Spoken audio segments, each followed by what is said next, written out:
Umignay na rin si dating Congressman Zaldico sa Central Command Center ng Land Transportation Office na umunoy overpaid na, hindi pa gumagana. Yan ang ulat ni Rod Lagusan.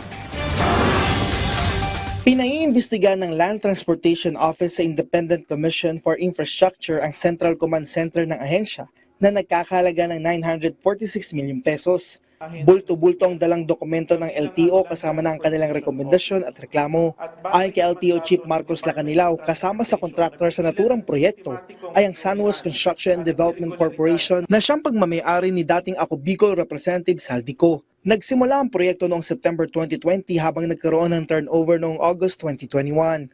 May mga dapat na cameras na dapat ilagay all over the Philippines. Wala po yung mga nangyaring yan. At saka hindi po siya, sa totoo lang, hindi po siya gumagana.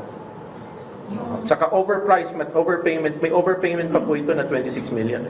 Anya kanilang sinikap na magamit ang pasilidad kahit papaano para hindi tuluyang masayang. Dagdag niya, kanyang ipinagtataka bakit ito ay hindi nasilip ng mga nakarang taon. Hindi ko alam kung anong kanilang desisyon, bakit hindi ito lumabas noon. Pero kitang-kita naman na talagang merong problema dito kasi overpriced yung tama-tama naman na naglabasan na. At saka sa direktiba ng ating Pangulong Bongbong Marcos na silipin lahat.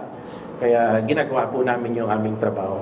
Patuloy naman ang pagsilip ng LTO sa dalawa pang gusali nito na pawang 3 palapag at halos 500 million pesos ang halaga ng bawat isa. Ayon sa LTO, Sunwest din ang kontraktor dito. Samantala, nais naman paimbestigahan ni Acting Church Representative Antonio Tino ang mga flood control project sa Davao City mula 2019 hanggang 2022. Anya ito'y nagkakahalaga ng 4.4 billion pesos na anya'y umano'y maanomalya na kinabibilangan ng 80 kontrata. Merong double funding, merong mga iba yung location at saka mas maiksi yung flood control project kaysa dun sa inaprubahan sa budget, so possible overpricing ito. Tapos may nakita rin tayo ng mga incomplete pa rin kahit 2020 or 2022 pa inaward. Anya, marami sa mga kontrata ay congressional insertion kaya anya mahalaga na maimbestigahan ito. Anya, mahigit 30 contractors ayon sa naturang mga proyekto. Rod Lagusad, para sa Pambansang TV sa Bagong Pilipinas.